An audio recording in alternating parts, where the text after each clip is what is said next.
বন্ধুরা, আমি আজকে বিট ভাজবো।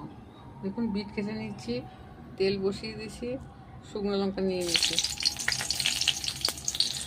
সর্ষে ফোড়ন দিয়ে দিচ্ছি।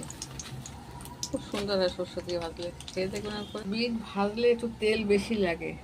এটা দিয়ে দিলাম, ফোড়নটা হয়ে গেছে। একটু নুন মিশিয়ে কাঁচা লঙ্কা দেবো, হয়ে যাবে। এই দেখুন, অনেক বাতাসা জমে গেছে, নুন আর বাতাসা দিয়ে দিলাম, দিয়ে এখন চাপা ঢাকা দেবো। হাই বন্ধুরা, আমার এই শুরুতে একটু আলু আর কাঁচা লঙ্কা দিয়ে দিচ্ছি, ছোট্ট একটা আলু। এই জিনিসটা কী বলে মাখো মাখো হয়, ভালো লাগবে। এই দেখুন, ঢাকাটাকে খুলে দিলাম, সেদ্ধ হয়ে গেছে। এই দেখুন, আমার বিট ভাজা হয়ে গেছে, হয়ে এসছে। এবার নামিয়ে দেবো। কত সুন্দর হয়েছে দেখুন, আর কিছুই লাগবে না। আর বিট খাওয়া খুব উপকার, আমাদের খাওয়াই হয় না।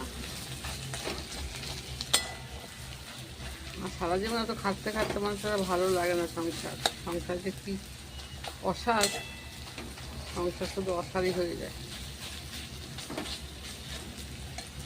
বিট, গাজর, আলু, সর্ষে ফোড়ন, শুকনো লঙ্কা ফোড়ন, একবার করে খেয়ে কত ভাজা। এখন আমার বিট ভাজা কীরকম হয়েছে, তেলটা বেশি হয়েছে, ভালোই লাগবে খেতে। একবার করে খেয়ে দেখবেন না। দেখুন, সর্ষে ফোড়ন দিয়ে সর্ষে শুকনো লঙ্কা ফোড়ন দিয়ে নুন মিষ্টি দিয়ে বিট ভাজা করেছি, বিট আর আলু। একবার করে খেয়ে দেখুন, ভালো লাগলে লাইক শেয়ার করুন।